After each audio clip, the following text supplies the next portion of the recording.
Le thème que je vais partager avec vous durant ces quelques semaines, c'est apprendre à vivre heureux. Bien-aimés, vous savez, le Dieu que nous avons est un grand Dieu. Le Dieu que nous avons est un Dieu puissant et redoutable. Le Dieu que nous avons, malheureusement, nous ne le connaissons pas parce que c'est un Dieu de prodige. Alléluia. C'est un Dieu qui accomplit des choses excellentes. On a vu avec le peuple d'Israël, Dieu dans le désert qui nourrit des milliers de personnes en envoyant la manne. C'est extraordinaire. Souvent, quand nous regardons, nous pensons que c'est quelque chose de normal, mais c'est anormal. Alléluia. La Bible dit que ces gens-là qui étaient dans le désert ont voulu manger la caille. Et la caille, c'est de petits oiseaux. Et la question est de savoir où est-ce que Dieu a pris tous ces oiseaux pour nourrir les gens dans le désert. Voilà un peu à quoi ressemble notre Dieu, ce Dieu-là que nous servons. Alléluia. La Bible dit que ce peuple-là était en train de fuir l'Égypte et de fuir les Égyptiens quand il y avait la mer Rouge. Et la Bible dit que Dieu fend la mer Rouge et il en fait un amas sec. Et des milliers de personnes arrivent à traverser dans une mer qui a été asséchée rien que pour l'événement. Alléluia. Voilà ce Dieu-là que nous prions. La Bible dit que ce Dieu-là a eu le temps de mettre dans la matrice d'un corbeau les coordonnées d'un de ses serviteurs qui était dans le désert. C'est exceptionnel. Et la Bible dit que matin et le soir, il venait et il nourrissait l'homme de Dieu jusqu'à ce que là où il s'approvisionnait en termes d'eau à Tari. Et la Bible dit qu'il envoya Élie chez une veuve. Et là-bas encore, la Bible dit qu'il a fait des choses miraculeuses. Elle n'avait qu'un peu de pain, un peu de farine. Mais parce que l'homme de Dieu y était et que c'était Dieu qui lui avait envoyé, Dieu a approvisionné cette femme-là jusqu'à ce que la famine finisse. Et même des gens du quartier sont venus s'approvisionner chez cette femme-là. Voilà le Dieu-là que nous prions. Alléluia. La Bible dit qu'un homme qui est resté autour d'une piscine pendant 38 ans, Dieu vient et Dieu brise le code. Dieu vient et Dieu décide que l'inhabituel devient habituel pour lui. Il lui dit, prends ton lit, va, et il faut te mettre à marcher. Alléluia. Il y a énormément d'histoires comme ça dans la Bible. Bible qui est la pensée de Dieu, qui nous relate quel type de Dieu nous avons. La Bible dit que deux serviteurs, deux hommes qui se promenant dans des villes et dans des nations pour partager l'évangile. La Bible nous parle de Paul et Silas dans Actes chapitre 16. Et la Bible dit que on les prend et on les met en prison. Et pendant qu'ils sont en prison, ils pouvaient se lamenter comme certains se retrouvant dans une prison, étant incapables de faire des mouvements. Nous nous retrouvons dans des situations où nous sommes coincés sur nous-mêmes, où nous sommes réconciliés sur nous-mêmes. Mais la Bible dit que pendant qu'ils sont en prison, chose exceptionnelle, au lieu de se lamenter, au lieu de penser à leur vie, au lieu de se soucier du lendemain, la Bible dit qu'au milieu de la nuit, qu'est-ce qu'ils font? Ils se mettent à glorifier. Alléluia. Voilà le Dieu que nous avons. Et la Bible dit que pendant qu'ils étaient en train de glorifier ce Dieu-là, en train de chanter des cantiques à la gloire de Dieu, tandis qu'ils étaient en prison, la Bible dit que les portes de la prison, my God, les portes de la prison se sont ouvertes et de façon miraculeuse. Voilà qu'il n'y a même pas eu de gardien, il n'y a même pas eu quelqu'un qui a eu la clé. La Bible dit qu'un ange vient, ouvre la porte. Pourquoi? Parce que dans la prison, ils se sont mis à glorifier le Seigneur. Voilà le Dieu que nous prions. Voilà le Dieu que nous célébrons. Ce Dieu-là qui est grand, qui est exceptionnel, qui est puissant et qui est redoutable. Et c'est ce Dieu-là en qui nous avons décidé de donner notre vie. C'est la raison pour laquelle, bien aimé, si tu es en Christ, la Bible dit que tu es une nouvelle créature. Et les choses anciennes sont passées et toutes choses sont devenues nouvelles. Alors, bien aimé, quelqu'un qui est dans le Seigneur doit pouvoir profiter du miel qui est dans le Seigneur. Et dans le Seigneur, il y a la joie. Dans le Seigneur, il y a la paix. Dans le Seigneur, il y a le bonheur. Dans le Seigneur, on est capable d'être heureux et de pouvoir crier que nous sommes heureux. Pourquoi? Parce que la Bible dit, quand nous prenons le livre des Psaumes, qui est le livre le plus long d'ailleurs, avec 150 chapitres, le verset 1 du chapitre 1 dit, heureux l'homme. Alléluia. Heureux l'homme. Heureux l'homme. Voilà une promesse qui est à nous. Heureux l'homme. Ça, c'est une promesse qui est à nous. Toi et moi, nous devons être heureux. Toi et moi, nous devons apprendre à être heureux. Toi et moi, nous devons vivre la joie de notre salut. Parce qu'accepter le Seigneur, c'est une faveur qui nous est faite. Et nous devons profiter. Quand nous sommes enfants de Dieu, les gens du dehors, que vous le vouliez ou pas, ils nous envient. Ils nous envient.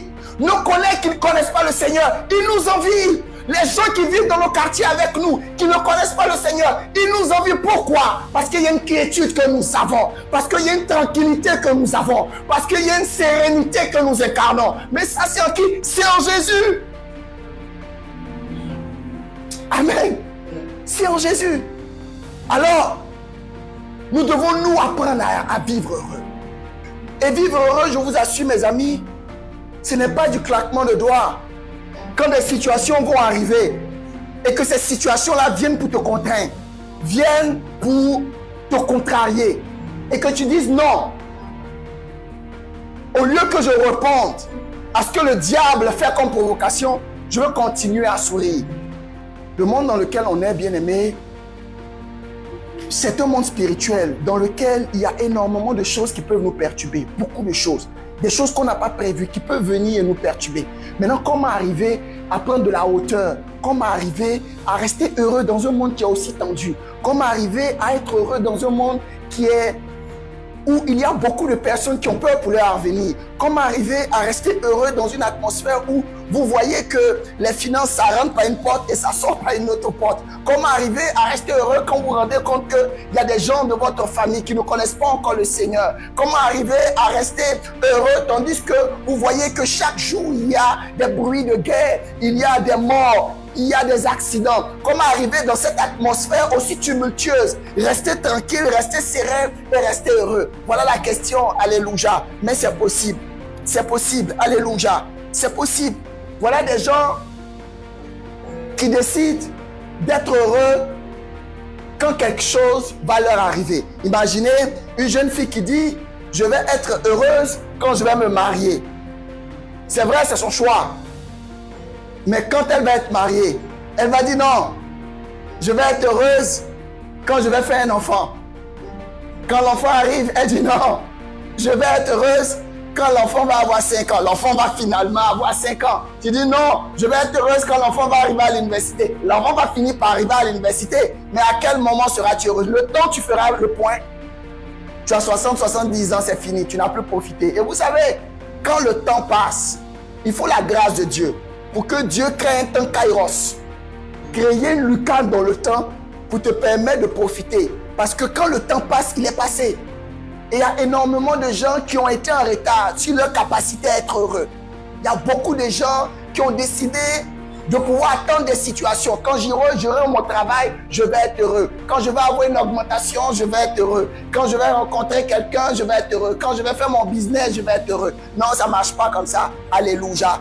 Ça ne marche pas comme ça. Il faut décider d'être heureux. Parce que être heureux, c'est une décision que nous prenons. Alors, je vais donner quelques astuces qui, moi, m'ont fait du bien et que j'ai expérimenté et que je vais mettre à votre appréciation. Des choses qui vont nous permettre d'apprendre à vivre heureux, à être heureux. Alléluia. La première chose, c'est déjà refuser les mauvaises paroles et les mauvaises pensées. Bien aimé, c'est facile à dire, mais quand on est dans des situations où il y a la tempête, c'est pas évident parce que les mauvaises pensées, la plupart du temps, sont ces choses-là que nous retenons. Les mauvaises paroles, ce sont ces choses-là que nous retenons. Quand quelqu'un nous dit quelque chose qui n'est pas approprié, cette chose-là tournoie dans notre esprit pendant des heures, pendant des semaines, pendant des mois, souvent même pendant des années. Quand des gens disent des choses sur nous, souvent, on ne prend pas la bonne partie. On se souvient des choses qui ne vont pas bien. Alors, on va lire la parole de Dieu dans Luc le chapitre 12. Luc le chapitre 12 et on va lire les versets 22 au verset 31. Alléluia. Luc le chapitre 12 du verset 22 au verset 31. Je vais lire la parole de Dieu, je prenais du temps. Alléluia. La Bible dit ceci. Jésus dit encore à ses disciples. Là, c'est Jésus qui parle. Ce n'est pas quelqu'un d'autre qui parle. C'est Jésus qui est en train de parler. Donc, tout ce qui est en train de se préparer à que nous allons nous préparer à entendre, c'est Jésus qui le dit. Alors la Bible dit, il dit, c'est pourquoi je vous dis, ne vous inquiétez pas pour votre vie. C'est Jésus qui parle. Il dit, ne vous inquiétez pas pour votre vie, de ce que vous mangerez ni pour votre corps de quoi vous serez vêtus. La vie est plus que la nourriture et le corps plus que le vêtement. Au verset 24, il dit, considérez les corbeaux. Ils ne sèment ni ne moissonnent. Ils n'ont ni cellier ni grenier. Et Dieu les nourrit. La Bible dit, et Dieu les nourrit. Combien ne valez-vous pas plus que les oiseaux? Qui de vous, par ses inquiétudes, peut ajouter une coudée à la durée de sa vie? Si donc vous ne pouvez pas même la moindre chose, pourquoi vous inquiétez-vous du reste? Considérez comment croissent les lits, ils ne travaillent ni ne filent. Cependant, je vous dis que Salomon même, dans toute sa gloire, n'a pas été vêtu comme l'un d'eux. Si Dieu revêt ainsi l'herbe qui aujourd'hui dans les champs et qui demain sera rejetée au four, à combien plus forte raison ne vous vêtira-t-il pas, gens de peu de foi? Et vous, ne cherchez pas ce que vous mangerez et ce que vous boirez. Ne soyez pas inquiets, car toutes ces choses, ce sont les païens du monde qui les recherchent. Votre Père sait que vous en avez besoin. Cherchez plutôt le royaume de Dieu et toutes ces choses vous seront données par-dessus tout. Alléluia. Amen, amen. Vous savez, je vous l'ai dit, la première chose, c'est déjà de refuser. Donc c'est un combat, c'est une bataille, c'est une lutte, c'est un acharnement. Parce que le diable, qu'est-ce qu'il va faire? Il va s'aimer des pensées. Il va envoyer des personnes pour vous dire des paroles. De façon simple, de façon claire, vous serez perpétuellement en train de lutter. Vous savez, la vie chrétienne, c'est un sprint. Alléluia. Ou du moins, ce n'est pas un sprint, c'est une course de fond. On y va tout doucement à un rythme bien cadencé, mais l'objectif, c'est d'arriver à la fin. Alléluia. L'objectif, c'est d'arriver à la fin. Alors, Dieu nous dit que nous n'avons pas à nous inquiéter. Ça, c'est une chose claire et très intéressante. Il dit que nous n'avons pas à nous inquiéter. Pourquoi? Parce que notre vie est plus que la nourriture. Regardez ce que Dieu dit. Dieu dit que notre vie est plus que la nourriture. Ça veut dire que quand nous serons en train d'entendre de mauvaises paroles ou que de mauvaises pensées vont arriver par rapport à une situation ou à une autre, il faut que nous nous souvenons que Dieu dit que notre vie est plus que la nourriture et que notre corps plus que le vêtement. Donc, en d'autres termes, nous n'avons pas à nous inquiéter des choses terrestres. Les choses terrestres, on ne dit pas que ce n'est pas important, mais la Bible dit que nous ne devons pas nous en préoccuper jusqu'à vouloir mettre fin à notre vie. Nous ne devons pas nous en préoccuper jusqu'à même arrêter même de vivre ou arrêter d'être heureux. Parce que c'est la première chose que nous devons comprendre, c'est que pour être heureux, il faut que tu prennes des décisions. Et ce sont des décisions claires qui ne dépendent ni de ton voisin, ni même de ton épouse, ni de ton époux, ni de tes enfants. Ça dépend de toi. Ne pas accepter les mauvaises paroles, ne pas accepter les mauvaises pensées, ne pas accepter que quelque chose t'influence, ne pas accepter que tout ce qui rentre dans ton système d'opération, parce que la pensée, c'est un système. Et quand ton système reçoit un virus, tu es foutu. C'est la raison pour laquelle chaque jour, c'est une jour. Ce sont des journées de lutte. La Bible nous demande de prier sans cesse. Amen. De prier sans cesse. Pourquoi nous devons prier sans cesse? Mes amis, la prière, c'est pas un luxe. C'est une bouée de sauvetage. Quelqu'un qui ne prie pas, il est foutu. Parce que chaque jour, le nombre de pensées auxquelles on est confronté, cette pensée est bonne, cette pensée n'est pas bonne. Je dois aller à gauche, je ne dois pas aller à droite. Quel est le choix que je fais? Ça m'a été dit comme ça. Est-ce que j'interprète de la mauvaise manière? Est-ce que j'interprète de la bonne manière? Telle personne m'a parlé comme ça. Mon époux m'a parlé comme ça. Mon épouse m'a parlé comme ça. Ma fille ou mon fils a eu un abus de langage. Comment? Est-ce que toutes ces pensées... Mes amis, on est perpétuellement en lutte. On est continuellement en lutte. Et c'est la raison pour laquelle nous devons être des êtres spirituels. Pour que nous arrivions à transcender et à comprendre que notre vie est plus que tout ça.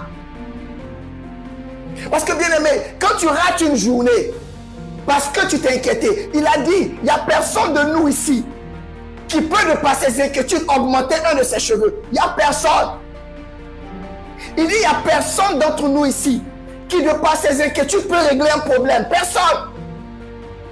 Il n'y a personne de par son inquiétude ici peut donner de l'intelligence à son enfant. Personne. Il n'y a personne de par son inquiétude peut se donner lui-même du travail. Personne.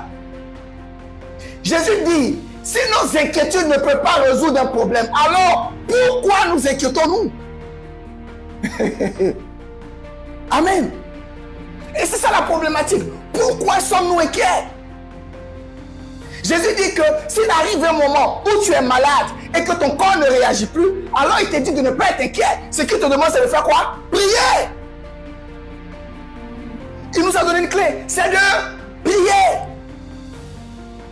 S'il y a une situation dans ta vie qui ne tourne pas comme tu le veux, mais il dit, traite le problème à la racine. Mais la question, c'est qu'il ne faut pas que tu sois préoccupé, parce que ta préoccupation ne changera rien. Ton travail ne te plaît pas, mais il n'y a pas à se préoccuper ou à t'inquiéter. Non, change d'emploi. Amen. Il y a une chose qui ne tourne pas comme tu veux, mais mes amis, à toi de prendre les décisions. Regardez, Paul et Silas, ils sont en prison. Mes amis, ils sont en prison. Ils sont en prison et puis ils chantent. Hey!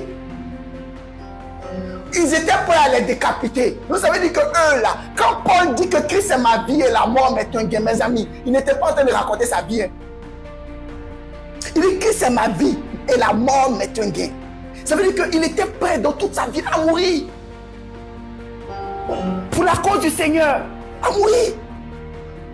Imagine, il est en prison et puis il se met à chanter. Mes amis, souvent là, quand il y a des histoires de la Bible qu'on raconte, on percute pas bien. On percute pas bien. Imaginez. On vous met dans des endroits isolés. Regardez par exemple Paul. Quand vous prenez par exemple l'épître aux Philippiens, vous connaissez l'épître aux Philippiens. Quand Paul écrit à l'église de Philippe, vous savez que Paul était en prison. Quand on dit en prison là, ne pensez pas que allez vous documenter. C'était pas les histoires où on est en prison, il y a des gens qui sont en prison et puis il y a la télé. Vous connaissez les prisons là, où tu es en prison, tu es à la télé, il y a quelqu'un qui vient te servir, où il y a les prisons dorées là, où tu es là-bas, tu fais ce que tu veux. J'ai même des films même où le gars en prison, mais il peut composer les numéros. On l'appelle même, il gère le cartel de dehors. Non, oui, mes amis, les prisons romaines en son temps là, vous savez quoi? On l'envoie au sous-sol. Ça veut dire qu'il y a un truc en bas encore, où là-bas, on le met dans un endroit, il n'y a pas de lumière, il est isolé. Vous prenez quelqu'un, et les psychologues l'ont dit, vous prenez quelqu'un, vous l'enfermez dans une pièce pendant 12 heures, il ne va plus commencer à réfléchir de façon cohérente. 12 heures, 12 heures. 12 heures, c'est quoi? Une demi-journée. Une demi-journée, vous l'enfermez, il n'y a pas de lumière, il va commencer à... C'est comme la psychologie là. Regarde, il va commencer à faire quoi? Il va commencer à être bizarre. Mais imagine le monsieur, il est là-bas. Et puis c'est là-bas, il écrit. Ça veut dire qu'il est en prison. Pendant qu'il est en prison, au lieu de se préoccuper pour sa vie, lui il fait quoi? Lisez l'épître de Philippiens, vous allez voir. Il dit aux gens, je pense à vous, je vous encourage. Vous êtes sur la bonne voie, continuez. Ça veut dire que Paul est en prison. Sa vie est mise à tête et est mise à prix. Mais il écrit. Il écrit. Mais c'était nous là. Oh, il y a longtemps, on avait maudit tout le village. Non. On en voulait à toute la terre. Hey. On allait même se dire, même qu'on allait en prison, parce qu'il y a quelqu'un qui nous a fait quelque chose qui a fait qu'on allait en prison. On allait en vouloir à tout le monde. Aujourd'hui, certains en veulent aux gens autour d'eux, aux membres de leur famille, pour des choses qui leur arrivent. Ils ne peuvent pas dire telle chose parce que non, telle chose ou telle personne a dit. Il y a des gens même qui vont jusqu'à dire que leur vie n'avance pas parce que dans leur famille, ils détestent leurs parents, parce qu'il y a la sorcellerie dans leur famille. Et Jésus n'est pas plus fort que sorcellerie. J'ai dit Paul est un isoloir, c'est-à-dire qu'on l'a mis dans un coin d'isolation et il écrit aux gens de Philippe pour leur dire que continuez la marche. Je pense à vous, que bientôt je vous retrouve. Mes amis, non, ayons du respect. C'est le même Paul en prison qui se met à chanter. Ça veut dire qu'il est arrivé à un point où sa vie là était sacrifiée. Et vous allez voir que quand vous allez arriver à un point où votre vie là, elle vous importe peu. où vous allez vous rendre compte que votre vie là est une plateforme d'expression du Saint-Esprit. Vous allez voir qu'il y a des choses pour lesquelles vous n'allez plus vous inquiéter. Des gens sont inquiets parce qu'ils n'ont pas à manger. Mais Jésus nous dit clairement, pourquoi Jésus nous dit ça? Jésus dit que ta vie est plus que la nourriture. Ah! Il y a des oiseaux, ils ne moissonnent pas, ils ne sèment pas, ils font rien. Mais Dieu les nourrit. Aïe! La Bible dit il y a des herbes. Les herbes qu'on va couper, on va jeter, on va les brûler là.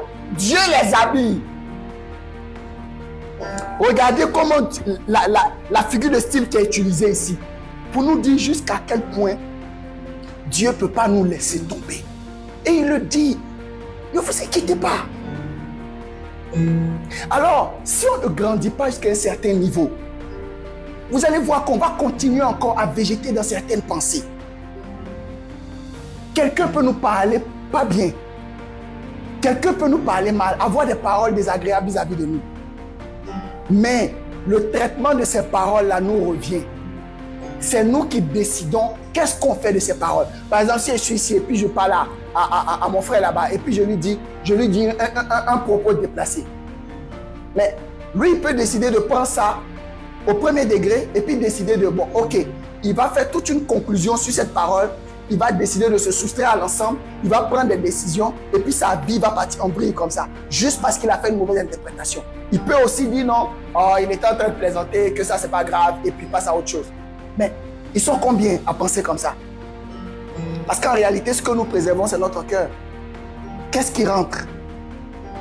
Amen. Amen. Qu'est-ce qui rentre? Et donc, il faut que tu sois capable de laisser tomber les choses. Il ne faut pas te plaindre. Il ne faut pas te plaindre. Tu n'as pas mangé aujourd'hui, tu vas manger demain. Tu ne travailles pas dans l'entreprise que tu veux aujourd'hui, mais il n'y a pas quelqu'un qui a réussi aujourd'hui, qui est dans une situation stable, qui n'a pas connu la galère. Il n'y en a pas. Qui n'a pas connu des moments difficiles, il n'y en a pas. Il n'y en a pas. Même Jésus qui est notre maître aujourd'hui, pour qu'on puisse continuer de parler de Jésus, regardez les moments difficiles qu'il a traversés. Regardez. Il faut qu'on soit capable de refuser, parce qu'on doit être heureux. On doit voir un enfant de Dieu et puis on voit qu'il est rayonnant, on voit qu'il est éclatant, on voit que son visage est dégagé. Mes amis, c'est comme ça qu'on appelle les gens dehors. C'est pas leur dire que Jésus est le Seigneur. Non, mais quand on regarde, il faut que ta vie reflète le message. Il faut que ta vie reflète le message. Amen. Le bonheur là, c'est une décision, hein, c'est pas une émotion. Non, c'est une décision. Moi, j'ai décidé d'être heureux. Donc, il y a des choses là, je t'assure, je ne vais pas, non. Ça va me prendre du temps. Non. Quelqu'un m'a fait un truc, ça ne m'a pas plu, il n'y a pas de problème. Je mets les choses en ordre. Mais si je me rends compte qu'il n'y a pas de problème, je le laisse. Et puis, je continue ma voie. Parce que chacun doit préserver sa vie. Imagine, la Bible dit, si la course avec les piétons te fatigue, j'aime trop ce verset-là. Si la course avec les piétons te fatigue, et avec les chevaux. Là, tu es dans la petite lutte, la petite pensée. Mais quand Dieu va commencer à te mettre à un certain niveau et que les gens foncièrement vont chercher à te détruire, c'est-à-dire que tu sais, le gars il te dit que je t'aime pas. Tu vas faire comment? Les petites histoires où on fait des interprétations là, mais là ça ne sera pas une interprétation, il te le dira clairement que toi je veux te tuer. La Bible dit que le diable est venu pour égorger, pour tuer. Le projet du diable est très clair. Regardez le cas de Job. Regardez le cas de Job. Mes amis, qui ici n'a pas vu le cas de Job? Dites-moi. Le monsieur est là, il est en train de manger sa femme. Et la même journée, dans la même journée là, on dit que tous ces bœufs ont disparu. Attends, c'était un gars qui avait beaucoup de bœufs, près de 1000 bœufs. Ont tous disparu. Mais on ne s'arrête pas là. On dit que ses enfants sont tous partis. Dans la même journée, tous ses enfants sont morts. Un enfant même, c'est compliqué. Mais c'est tous tes enfants qui sont morts, boum, en une fois. Mes amis, il y a quelle douleur? Et mieux, sa femme lui dit que toi là, tu es en train de perdre ton temps. Le gars là, il ne faut pas faire confiance à Dieu. Maudis-le, on va avancer. Donc là, mais il se retrouve dans une situation où il est perdu. Ses propres amis viennent pour lui dire, lisez, Lisez les 42 chapitres de Job. Ses amis disent que nous, l'on connaît Dieu. Il y a quelque chose que toi, est-ce que tu n'as pas enterré un canari? Est-ce que toi, tu n'as pas fait une chose que Dieu n'a pas appréciée? Tu peux me dire que tu n'as rien fait et puis Dieu est en train de te prouver comme ça. On connaît au moins Dieu. Comment Dieu peut faire un truc comme ça? Tu es gars, tu es juste bien. Je suis sûr que toi, là, ta justice, là, c'est du pipeau. Imaginez ses amis qui lui disent comme ça. Mais Job a dit quoi? Je vais rester intègre. Mais Job pouvait faire quoi? Il pouvait décider de mettre fin à sa vie. Il y a des gens, pour un peu, ils arrêtent leur vie. Pour un peu, ils prennent le truc et puis coupent et puis ils disent que non, c'est fini. Comme si la vie là, leur appartenait. Non. Mais regardez Job. Il dit, Seigneur, je ne te maudirai pas. Je ne te maudirai pas. Parce que je sais ce que tu as fait pour moi. Je ne te maudirai pas. Mais dis-moi. Et regardez, il va même dans une position d'humilité pour dire, Seigneur, est-ce que j'ai fait quelque chose qui t'a fait du tort? Dis-le moi pour que je corrige. Voilà quelqu'un qui est intègre. Voilà quelqu'un dont la vie appartient à Dieu. Et c'est comme ça qu'on réagit. Amen. Et c'est comme ça que ça se fait.